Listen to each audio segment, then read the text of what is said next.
Hi, this is Randal Schwartz, host of FLOSS Weekly. This week, Gareth Greenaway joins me. We're going to talk about Buddycloud, a really great way to add chat and instant messaging and all sorts of cool things to your website. You're not going to want to miss this, so stay tuned. Netcasts you love. From people you trust. This is Twit. Bandwidth for FLOSS Weekly is provided by CacheFly at CacheFly.com.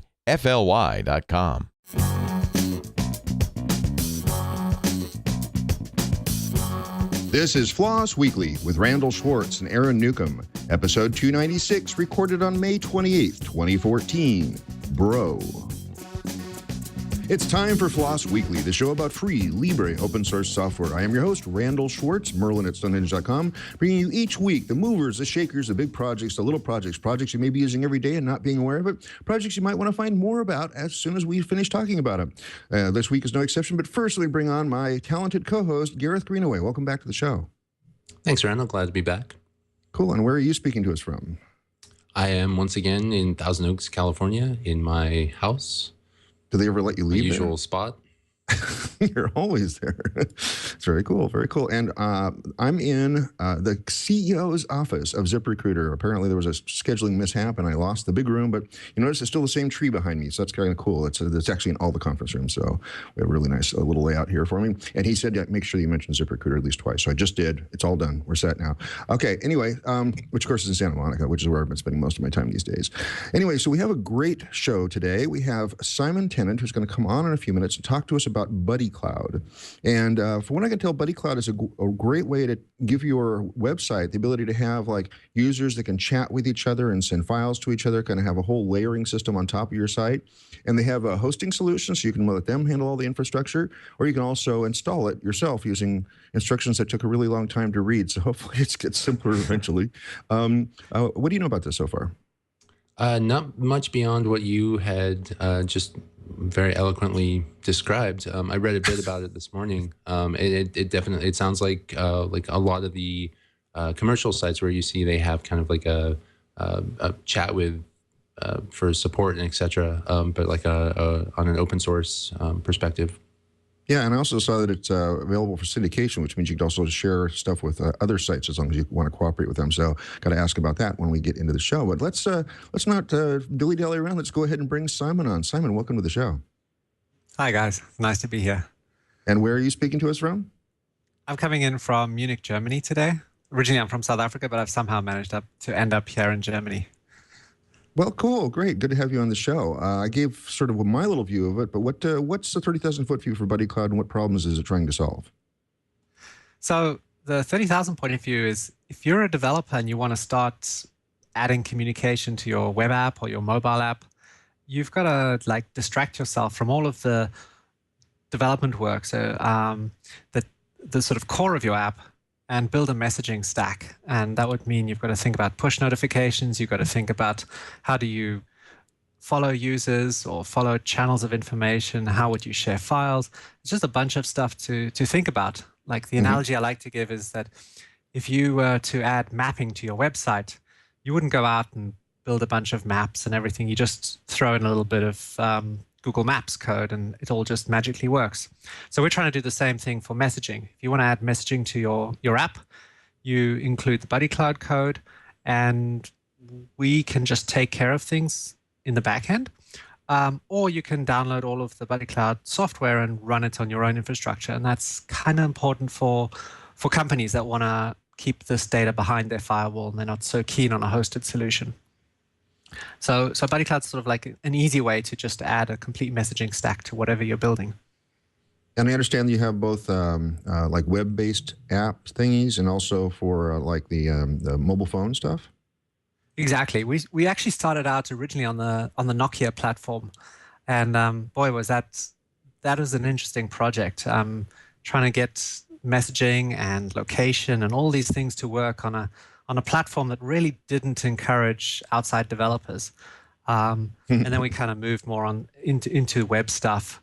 But now we're seeing just like a huge resurgence in mobile stuff again. Most recently, we've had a bunch of developers starting to look at using Buddycloud for secure messaging for one of their apps. And so we see, like, everybody's doing everything really quickly on mobile.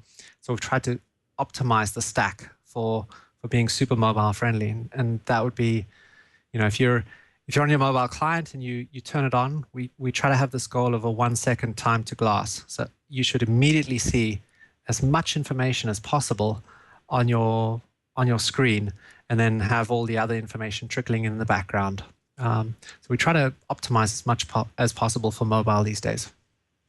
And how did you get started with this? What was the need that came about? You said you started with Nokia, but what was the time frame, and what was driving it? So about 6 years ago now, it's a little bit scary. We figured, this is pre-Foursquare. We figured, wouldn't it be kind of interesting? People walk around and they wear like brands of clothing, like somebody's wearing a Tommy Hilfiger shirt or whatnot. So people have this sort of need to express themselves. And what happens if we applied that to the places they went to and let them share this? So we spent a bunch of time developing this location-based sharing system, and we built a whole, there wasn't even a location API on phones in those days. This is pre-iPhone. So we built a way to sort of pattern match the cell towers that your phone could see. And if it saw enough of a certain bunch of towers, it would know, he's probably at home. And if it saw a different set of towers, he's at work or he's at his favorite bar. And we let users sort of express themselves using this stuff. So, but location is really just an ingredient. And then we started building a social layer, and it sort of grew out of that. We had a bunch of users all over the world that were like then bookmarking places and then sharing them and then communicating around those places. And sort of it went much more in a social networking direction. If you think about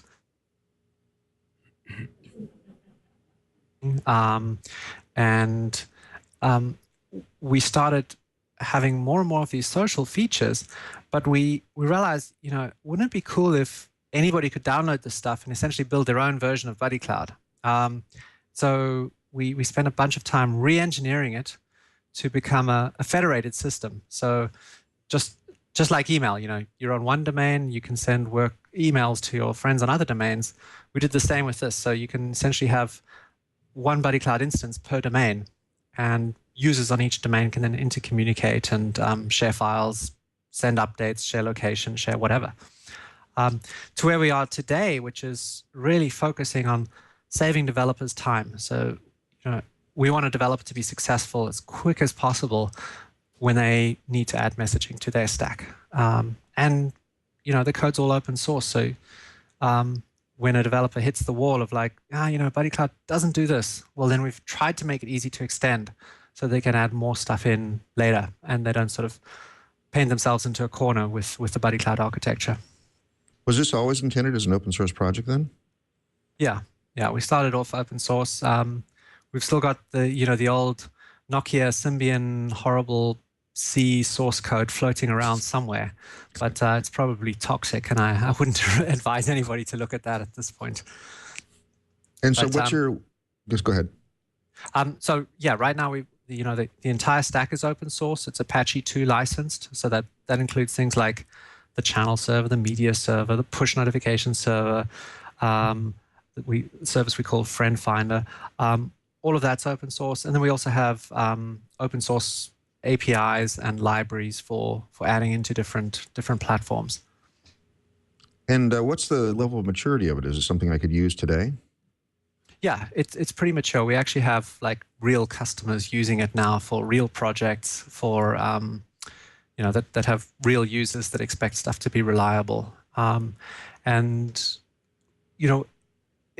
There's a lot of moving parts, and that's one of the reasons we built the hosting platform, so that developers can kind of quickly get up to speed and start testing it. But our goal is that as a developer, you want to eventually run the entire stack yourself. So everything's designed to, there's nothing sort of proprietary about the hosting platform. It's running all the same code that you could download and run on your site. So what would it take for me to add, say, a chat to my website? Is there a lot of steps to that? We actually have a recipe. We've sort of started this series called Cooking with Buddycloud, and the idea is that we give users like 5 or 6 steps of, this is the JavaScript library you need, this is how it would plug into your user database, this is how you create a user, this is how you post a message, this is how you pull back messages. So in a website case, you'd probably need to know a little bit about JavaScript, but essentially you're just adding a library and then running through a bunch of calls. Okay, and if I see you have a hosted solution, I presume that there's a commercial element to that where I'm paying to have you host me. Is there a developer like first 50 or free kind of thing? Actually, the dirty secret is it's all free right now. So I was looking for pricing. I couldn't see it anywhere. So I guess that's it's totally free. And our approach is that for developers, for open source projects, we want to keep it free. We think that if we can help companies with sort of extended support and things like that, then we might charge for that. But we want to get the core right for developers first, and prove that that's super useful to them, and then we might come up with a commercial offering. But we're not there yet. It's free for now, but we'll make it up in volume. Is what you're trying to say. Exactly. I think GitHub does this very well. The fact that they have such an amazing service that's free for developers, but then when you want to sort of, if you're a company and you want to have some sort of private repositories or stuff like that, then you pay for it. And that's a model that I think resonates reasonably well with people. But our focus is on getting it right first of all before we try and charge for anything. Well, since you have no revenue whatsoever, what is this nights and weekends project for you?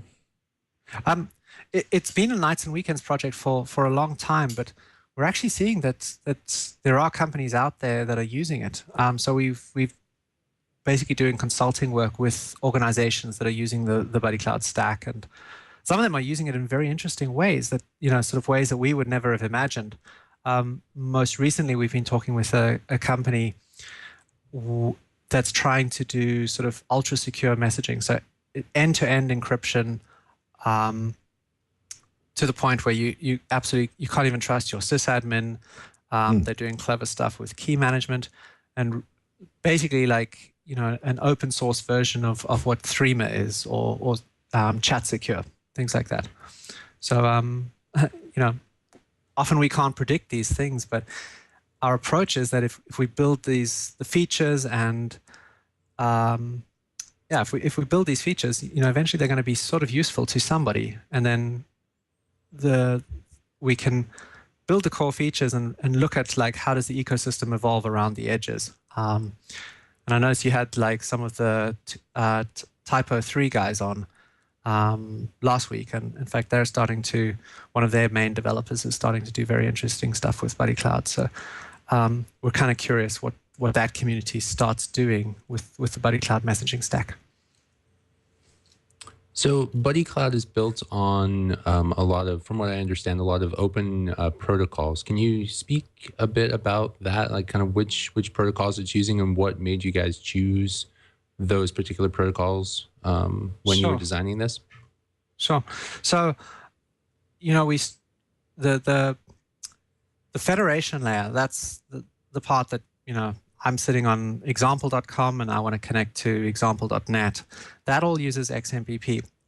We chose XMPP because it's a really great sort of real-time messaging protocol. You can think of it like as a federated messaging bus. As long as a message is addressed the right way, you can push it off to the XMPP server, and that'll just take care of finding the remote XMPP server, connecting to it, making sure the connection is secure, and getting that message there, sort of all in real time.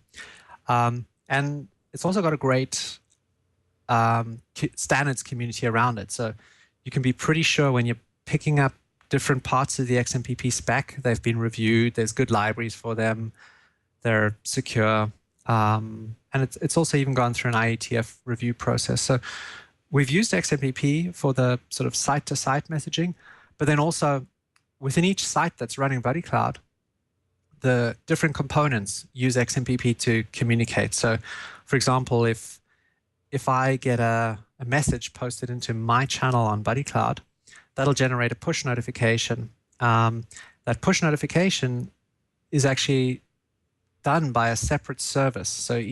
And all of these services interconnect using XMPP as well. And that gives us like a really clean way to design stuff. So, we can run these as independent processes on a box or on remote boxes.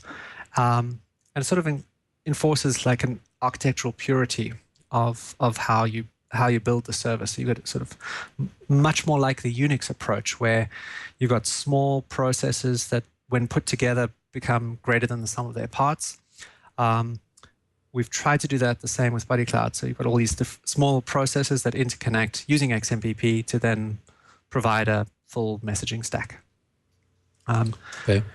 So along the lines of the federated design and being able to kind of get messages from other locations, is it strictly like real-time communication, or is it more like time shifted in a way? Like am I able to send like an audio or video message to someone and they can pick it up at a later time? Mm-hmm. Yeah, because of our focus on mobile, stuff has to be real time. But also, if you think about your use on a mobile, you drive through a tunnel or whatnot, you don't want to miss those messages. So in the same way that Skype or Hangouts or whatnot will sort of reconnect and then pull back its message history so that you've always got a complete message history on your device or your web client, Buddycloud does the same. Your client can just send a sync command with the most recent message that it has in its history, and it'll get all of the new messages since the last time you were online. And then there's also search, so you can always search back through the history of all your messages. Okay. Now, if I was to set this up on my domain and there was someone that I didn't necessarily want to federate with, do I have the ability to kind of exclude them from being able to connect with me? How does that work? Sure. So federation, you can, by default, it's sort of open. Your site will interconnect with other sites, much like you can send email to any other site. But you could always add a whitelist or blacklist, or just not federate at all. That's on the sort of XMPP layer. On top of that, we have Buddycloud channels. So that's much like sort of an activity feed, or if you think about like your Facebook wall with a bunch of posts. The end user gets to choose who sees that, who can write into that, who can moderate that, who's banned. And so there's the federation layer, and you can always cut at that layer, or you could cut a sort of user layer and decide who gets to access what. From the Buddycloud layer, how granular are those control lists? I mean, can you specify like this group of people can do this, or is it just like everyone gets this and or everyone doesn't get this? So it really depends on the channel. For example, we had one. There's an Italian woman who runs this channel called the Food Channel on Buddycloud, and she's very, very active on there. And she chooses, who moderates, and she's got a bunch of trusted friends who then moderate posts to the channel. I think she had some people who just posted a bunch of crap, so they're in a blacklist, and that's really per channel. So then we have like our team channel, and we're always around there. So that's pretty much open. Anybody can post into that channel, yeah, it's. I guess the short answer is it's basically per channel of who can do what. Okay. Now the hosted solution, is that also federated, and is that controlled in a way of who can federate with it or not? That's totally federated. So to set it up, you would basically you could run as a subdomain of buddycloud.com, or you could point your own DNS at it, and that would make it look like you're running Buddycloud on your own domain. Right now, we just federate with everybody because it's we've never actually had a use case where a particular domain hasn't wanted to federate, because much of the sort of the controls are then higher up at the Buddycloud level. But I think what you're getting at is that you might want to run a bunch of open channels on your domain, but only permit, like, if maybe you run it for your family, only permit your family to post to all of those channels, and that is an ACL that you can easily have on Buddycloud. Does that sort of answer it, Gareth? Yeah, that's kind of what I was getting at. So what is, like, right now, what's the most interesting use case that you've seen for Buddycloud to present? So we've worked quite closely with a company called Shoreline in the UK. They've built a very, very interesting soon-to-be released client that'll also be open source, that works very much like Yammer, and so they use it in-house for their different teams to communicate, post status updates, share files, and when you see the whole company using this, it's super exciting, because it really is an open source version of something of Yammer that's enabling people to work so much better. And I believe there's also some work with the British government, where different government departments are intercommunicating using Buddycloud and XMPP. But that's not something that we've developed ourselves. We don't have too much visibility into what's going on there. This all sounds really fascinating. Well, so I'm thinking about applications here, and you mentioned Yammer a couple times, and they use Yammer here, but not very well. Mostly because it doesn't seem to. I can't seem to find a good RSS feed for it, so I don't see it in my RSS reader. But they do have a Yammer iOS client, and I think there's also an Android client, and I don't even pull that up very often. But if I were to move to Buddycloud for this sort of in-house communications, it sounds like a lot of people are doing. Would I need to build a special, like, Android client and iOS client to talk to my particular network, or are there generic solutions, or does the mobile web does it play well on mobile web? So we have a web client that works well. It works reasonably well on slightly larger screens, so sort of tablet level screens.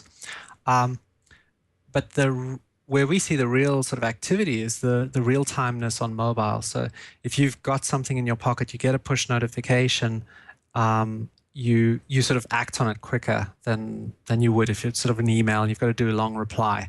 And to support that, we've built this Android client. Our next step is going to be to build an iOS client. We're not there yet, but certainly if people are running Android or they can access the web, then Buddycloud's got them covered. Okay, and also I wanted to ask, for scalability, if I can't imagine you're going to get millions of messages through your poor little machine. So does this scale horizontally? Yeah, there's a couple of approaches to scaling. So XMPP wise, we've deployed the hosting platform using an XMPP server called Tegas, and that scales up to, I think, 10 million simultaneous connections or something ridiculous. Then there's sort of like application level scaling. So each of the components running within the XMPP service, that'll be like the push notification server, the channel server, the media server. Those can then be scaled horizontally. We also worked with a company called Fanout. They're doing like super interesting work. You can sort of think of them as like a real-time CDN. And they can take Buddycloud messages and then essentially fan them out to all the endpoints that are actually interested in getting them. So scaling is one of those sort of interesting and nice to have problems, because it means that you're hitting crazy numbers of users. But looking at the work that Fanout's done and Tegas has done, I'm very, very comfortable knowing that we can scale more when things start cranking up. Cool. So I just got distracted now. I forgot the question again. Oh, so how do you compare with other things in this arena? I know, for example, that even Protomo actually favorited the tweet when I said you're going to be on the show. So maybe compare yourself to what he's been doing over the years, and maybe whatever else is in the space. How would you compare yourself? Mm-hmm. So there's like Pump.io, and they work very much at the web layer. So all of their federation works by connecting to the remote site, looking for a .well-known file, and then exchanging messages backwards and forwards over HTTP. XMPP is much more message-based. So you'll find that your XMPP server connects to the remote site, and then these messages flow backwards and forwards. And so sort of XMPP's heritage is about instant messaging. That means that by building on XMPP, we've sort of automatically got this messaging layer in place. We haven't had to do a lot of work there. Then I guess there's Diaspora, which I'm not too clear on how their federation protocol works. And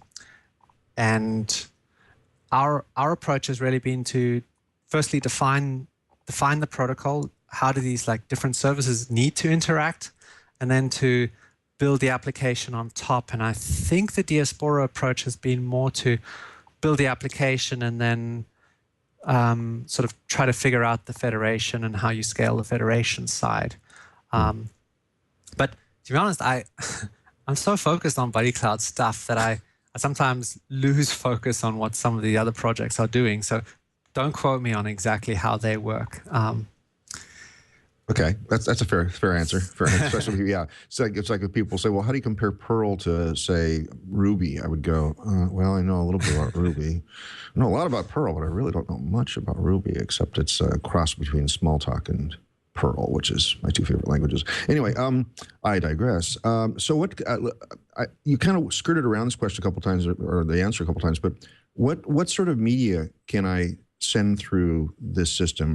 Obviously text messages. Can I send audio files? Can I send video? Totally. So the media server it's like a big bit bucket in many ways. You throw something in there. The special thing about it is that if you drag a file, whatever size it is, into a channel, the media is then just shared with members of that channel. So, unlike, think about maybe your Twitter stream or your Facebook feed, if anybody can get the URL out of those images that are shared in Twitter or Facebook, they can essentially view the media. We've developed a system that sort of has a token that's presented as well along with the media that verifies that you really are a member of like Secret Pictures Channel or Movies Channel or whatever channel you're sharing media in. So yeah, as long as it's binary, it can go in the media server and it'll automatically federate with all the followers on whatever site they're running on. And so could you effectively make a, let's see, how do they put it? Like those walkie-talkie phones that they had for a while, maybe they still have them, where I could just press a button and it just sends a short burst message, and then you could push a button and sends it back. Could you set up something like that with this? That should totally be possible. I think Nextel might have something to say about that. Oh, yes, but, that's what's ahead. Should totally be possible, because essentially your client is just throwing a file onto the Buddycloud channel and into the media server, and then posting a link up there. And you'd need to develop a simple little client that would then just invisibly grab that link and put a little speaker icon next to it, and the user would then play it back or however. Totally doable, yeah. And I'm scrolling back really fast because I wanted to get the username there. We have a chat room we have live as we're doing the show, and RGP421 a while ago asked, is there video conferencing support like RTMFP or WebRTC P2P visual audio? I don't understand all those letters, but maybe you do. So there's definitely WebRTC support. A few weeks back, we had a Mozilla hackathon here in Munich, and we've been working together with a guy called Philip Hanker, who is very involved in the Jitsi project. And XMPP plays very, very nicely with WebRTC, because WebRTC needs a sort of clean signaling channel so that you can pull in multiple people. And XMPP has all the jingle support, and Jitsi has all the media switching. So that's totally doable. It's one of those things we haven't actually built out enough into production to offer it as something on the hosting platform. But we know that it's like WebRTC is coming, and it should make a nice weekend project at some point. So one of the things I was thinking about just now when Randal was asking you about sending media files, how are those hosted, and how much control do you have over where those are hosted as a user? So as a user, sort of much like you would do on your email, you connect to your home IMAP server, and Buddycloud's much the same. You connect to your home Buddycloud server. That is then responsible for pushing off posts to other Buddycloud servers. And the media server works exactly the same way. So when I want to upload media, I'm pushing it into my home media server. If it's for a channel on that server, so for example, team at buddycloud.org, that lives on buddycloud.org. But if I wanted to post to team at remotesite.org, the media would then get posted to the remote media server. So the reason we did it that way is that we don't want, if somebody wants to run a media server that's going to be trading in massive files or whatnot, they shouldn't penalize the rest of the network. They should have to handle the putting and the retrieval of those big files off their domain, off their servers. So if I'm hosting a Buddycloud instance and I have my media server where all the files are served from, is it possible to have those files appear to come from the media server, but actually be using, say, something like Dropbox or Amazon's S3 or some other like cloud storage provider? Ooh, that's a good question. At the moment, no. There isn't a good technical reason why not, other than it's a little bit more complexity than just pulling it off a local disk.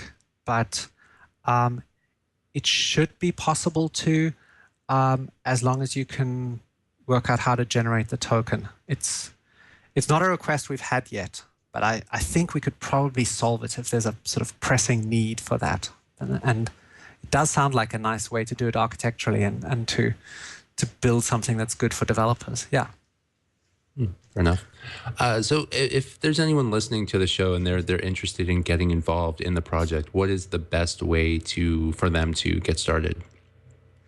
Best way is probably to jump onto the Buddycloud mailing list, or simply to go to buddycloud.com, and we've got a getting started page that walks you through a couple of steps to start using Buddycloud, or simply jump on the hosting platform. And the hosting platform's great because even if you don't want to use any of the Buddycloud features, you get a full XMPP stack on your own domain. So you then get XMPP messaging basically for free.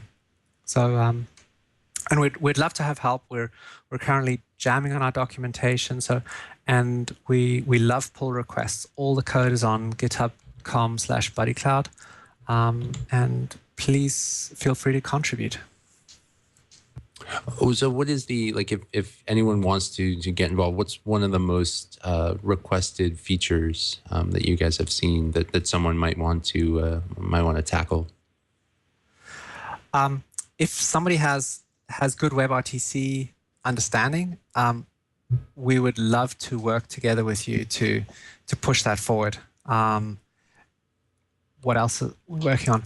So a big push right now, and my task for the rest of this week is just documentation. It's unsexy, but it is, when you work on a project that has great documentation, it's so exciting. And that's where we want to be. We want to have this documentation that's just perfect. So any people who like writing documentation or reviewing documentation or just testing stuff, we'd love to have your help as well. So I'm just curious now. You say go to the Buddycloud site. Are you eating your own dog food? Do you have like a site set up where I can do chats and stuff and channels? Even talking with the developers like you? Totally. So we actually have a site, demo.buddycloud.org. And if you pop over there, you can start using Buddycloud. That's just a simple hosted instance. That'll give you your own Buddycloud channel, and you can post messages. You can see other channels, drag and drop media and whatnot. No, but I mean, is that where you guys hang out? Yeah, we're a team at Buddycloud. Team at topics.buddycloud.org is the name of the channel, and we're all on there. Wow, cool. I was just going to say, because I was going to ask typically, do people have like free node channels and stuff, but that would sort of be sacrilege for you, right? Yeah. And we also have a multi-user chat room that we hang out, and that's linked off the contacts page. Oh, very cool. Very cool. I'll have to check some of that out. Now, have we covered all the different pieces here? Because we've talked about a lot of different components to it. There's the media server, the stuff that talks to the web API and things like that. Have we sort of boxed in now pretty much what this scope of this project is? Yeah, I think we've covered it pretty well. There's a lot of like sort of edge components. Like we recently built a component that will let you suck in your Twitter graph or your Facebook graph, and then compare it so you can find contacts within Buddycloud. And we're quite proud of how we've done that actually, because we hash everything. So we don't actually want to know who you follow on Facebook or Twitter, or phone numbers or addresses or anything like that. So essentially we're just comparing hashes of all these external social graphs so that then you can connect within Buddycloud. But I think you've covered it pretty well. One project that's sort of an adjunct to Buddycloud is XMPP for the web. And this is something that a guy called Lloyd Watkins been working on. And if you ever want to build anything to do with real-time messaging in JavaScript, it gives you a really, really good starting point, and it has a bunch of extensions to then support Buddycloud. And so that's definitely a project worth checking out as well alongside Buddycloud. I'm going to kick myself for not researching this before the show, but there's one of the things I was thinking of comparing this to is there was a real-time push notification platform that uses JavaScript, and you could basically have subscribe and push and stuff like that. Now I can't remember the name of it. Darn it, something. Is that like PubNub maybe? No, it was a much more Web 3.0 name. Let's see here. Anyway, it was sort of set up for free, and then of course what they want to do is rope you into actually using their hosting service. So, but it was designed to scale hugely so that you could have lots and lots of publishers and subscribers and just all work. But sounds like you're like a superset of that. You're not just this push notification setup, but you're also all the other pieces to it, like media service and stuff. So yeah, that sounds pretty cool. The push notification stuff is actually the easiest stuff to do. That's like, work out what messages need to go. Are they being pushed out to email or to Android or iOS or wherever, or even SMS. It's the magic that actually gets people to then turn on their device and do more stuff. And what about security? You mentioned you hash things there. That was going to be one of my earlier questions. But so if someone broke into the server, what would they see? Can they get access to all the history of messages and things? So if somebody is doing sort of end-to-end encryption, each of those messages would be encrypted. Okay. At some point, you've got to trust your sysadmin with any of these sort of services. And we took the architectural decision that it makes more sense to encrypt or to control the endpoints and make sure that the transports between your phone and the server are secure. The end-to-end stuff, that's like a layer above there. But end-to-end wise, it's standard TLS connections with a decent cipher set. And one of the projects we've been involved in on the XMPP Standards Foundation is making sure that any server on the XMPP network is 100% encrypted. So when they interconnect and start sending messages, be they chat messages or Buddycloud messages, those messages are, the servers, nothing is going over in clear text. Cool. And so I presume you're also using like standard XMPP authentication, handshaking. Yeah. Okay, well, that's a simple question because people already know that probably. Yeah. Okay, so you keep saying we. I know it's not a mouse in your pocket. Who else is working on the core development team? What's the size and how do you communicate with each other? So we've got about 6 people working actively on Buddycloud, and we're spread out all over the world. Brazil, UK, Germany, and then there's bunch of contributors that are pushing in code from other places as well. But the core team's about 6. And I work on it full time. Some of the other members of the team work on it part time. To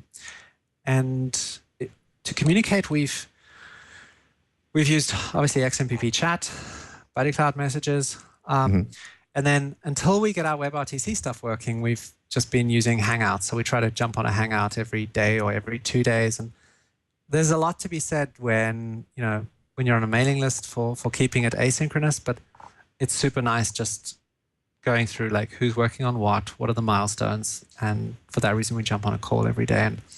And we usually try to publish those in our calendar. And anybody's welcome to jump in onto those calls as well. Cool. I would imagine also, given the various time zones and stuff, that getting together in real time must be a little tricky.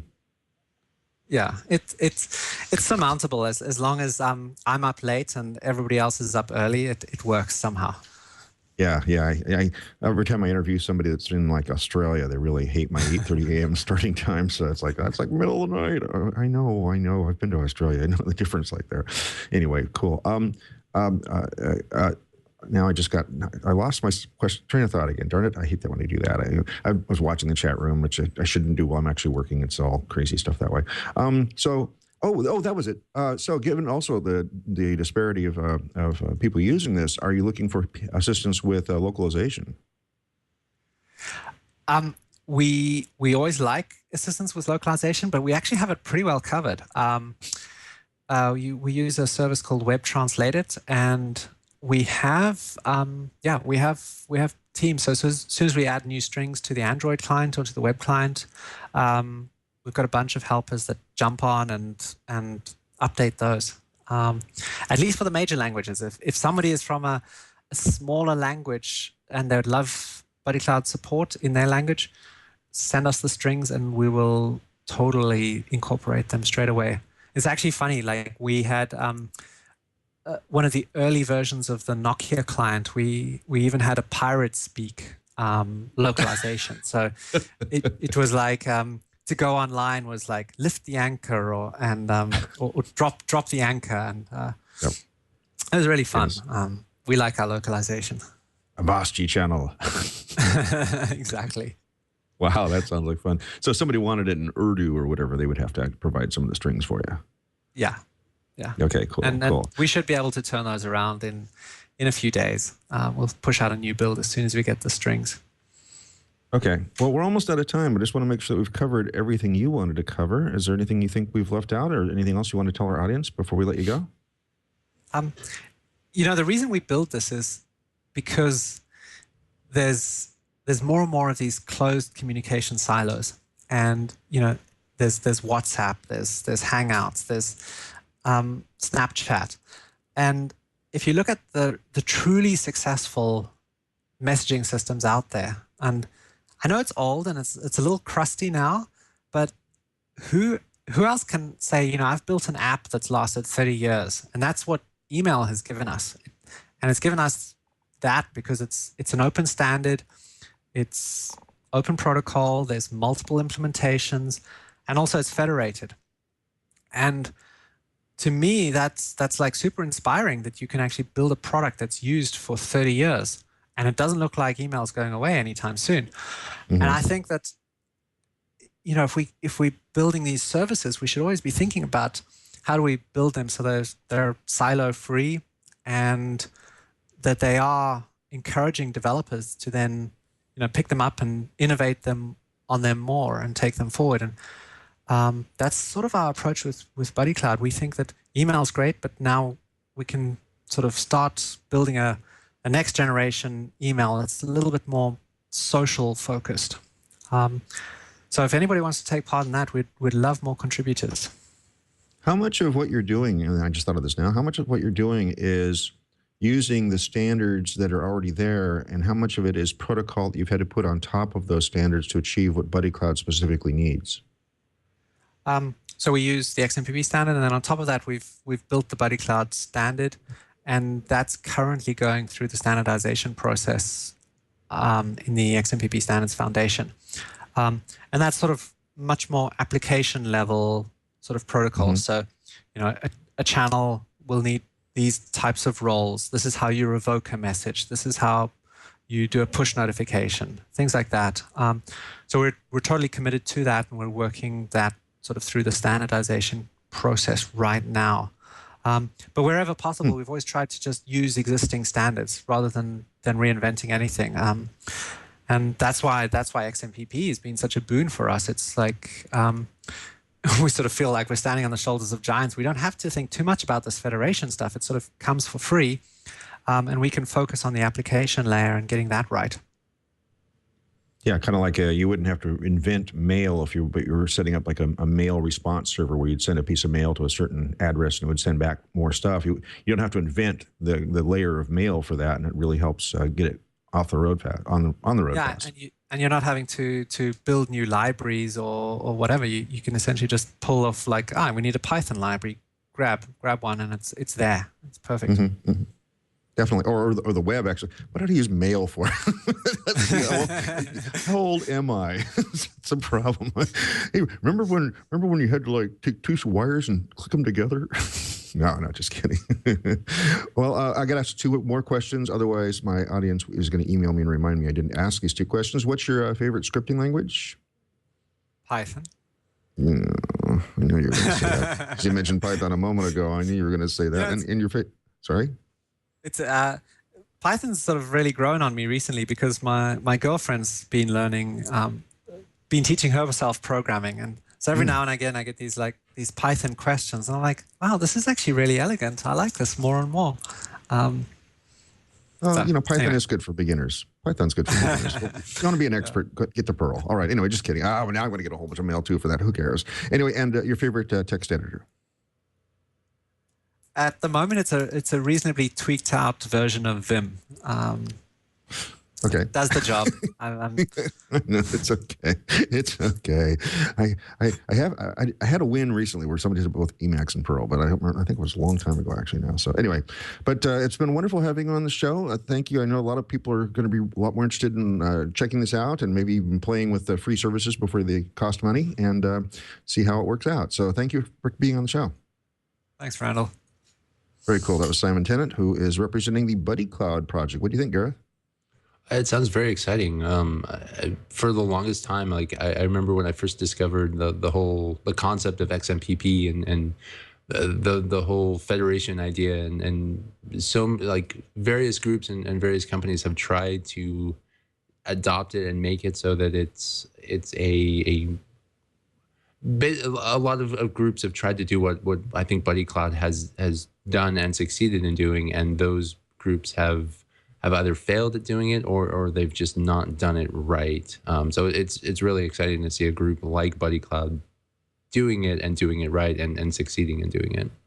And also doing it open source, like from the beginning, to really be committed to, that this isn't going to have like some, freemium sort of thing where, you get basic messaging for free. And then if you really want to have, video files being sent through it, then it's going to cost you or something like that. So this seems pretty fascinating that it's all being done out in the open. And I wish these guys a lot of success, and I'll be watching them in the future and maybe even trying to play with it a little bit. It looks like it's just throw some JavaScript on my web pages, which I do that. I do jQuery, I do Dart, and all sorts of things. So there we go. Any other comments, Gareth? No. Like you said, I'm excited to play with it as well, just to kind of kick the tires and see what it can do. Cool. Well, let's talk about some upcoming guests then. We have coming up next week, Turnkey Linux, which is probably exactly how it sounds. I haven't done any research on it. I'm sorry. It's Turnkey Linux. Just watch the show and you'll find out what it is. Tonika, which is a platform for social networks. Then the third show from now is our very special episode 300. We're talking behind the scenes about what we're going to do. I just opened up Q3, and one of the things in Q3 is, since it's that time of the year again, on July 23rd, we'll be at OSCON. I hope to do another live show from there. I've done 3 or 4 live shows from OSCON, and at least we'll have some good interviews and stuff from people there, so that'll be really nice. And I am starting to send out invites for Q3, but right now it's pretty wide open, so I don't have anybody else to report yet. You can go to the homepage for this show. It's twit.tv/floss. And from there, you can link to the big spreadsheet that has all the upcoming guests, everybody I'm trying to get on the show. If you have a project that is not on that list or is way down towards the bottom of that list, please contact the project manager, whoever represents the project for, to people, like especially like a community manager or somebody like that, and have them email me, merlin@stonehenge.com, and you can, my address is on that page in case you don't write it down quick enough, or in case you're in your car and don't want to write anything down because you're not supposed to be texting while you're driving. Okay. And you can also see who's coming up. You can follow us at Floss Weekly on Google+, and at Floss Weekly on Twitter. I try to give messages about who I've gotten on the show recently and also who's coming up in the next hour or so. We have a live chat. We took a fair number of questions from that. Our show is typically 8:30 a.m. Pacific time on Wednesdays, but occasionally there's variances. Go look at the big spreadsheet and you can find out when they're going to be. You can follow me at Merlin, Merlyn, but more likely you're going to see a lot more from me on Google+. That's Randal L. Schwartz on Google+. And what's weird, of course, that is URL is Randall Schwartz, even though my first name only has 1 L, but because I picked Randal L. Schwartz, which is my professional moniker. So I hate that when I do that. But anyway, and as I've discussed for the last few weeks, 1 week from today in London, if you're in the London area or someplace that you can get there, like maybe by plane from Idaho or something, we'll have a meetup for Floss Weekly and also my Pearl friends. It's in the Kensington Gardens area at a pub called Goat, G-O-A-T. It's right next to my hotel, and I hopefully have Wi-Fi there so we can watch the taping of Floss Weekly the next week, because we'll be there about that time. I'm going to be there probably mid-afternoon onward through until I pass out, because that's the arrival day, so I might be just completely jet-lagged, so we'll see if that's going to be fun. But I have got confirmation that Dan Lynch is going to be there, so if you want to hook up with Dan as well, he's actually taking like an hour-and-a-half train ride to come into town just so he can come and do this, so that's really cool. I hope you're looking forward to that. That's about all I have to plug today. Gareth, what do you have to plug? I will mention upcoming show taking place June 13th and 14th in Austin, Texas. It's the Texas Linux Fest. If you've been to a similar show like Scale, Ohio Linux Fest, Linux Fest Northwest, very similar atmosphere to those shows. So if you're in the Austin area for those dates, I highly recommend that you check it out. And Austin's a cool place to visit too, so really nice. Cool. All right, yeah, and I've been to, I think I've been to 2 or 3 of the Linux Fests so far. I've spoken. Well, I only go where I speak, so I must have spoken at almost all of them. That's how it works. I mean, not all of them. All the ones I've been at. Boy, okay, I think it's about time to wrap up because I can hear that music coming behind me. We'll see you again next time on Floss Weekly.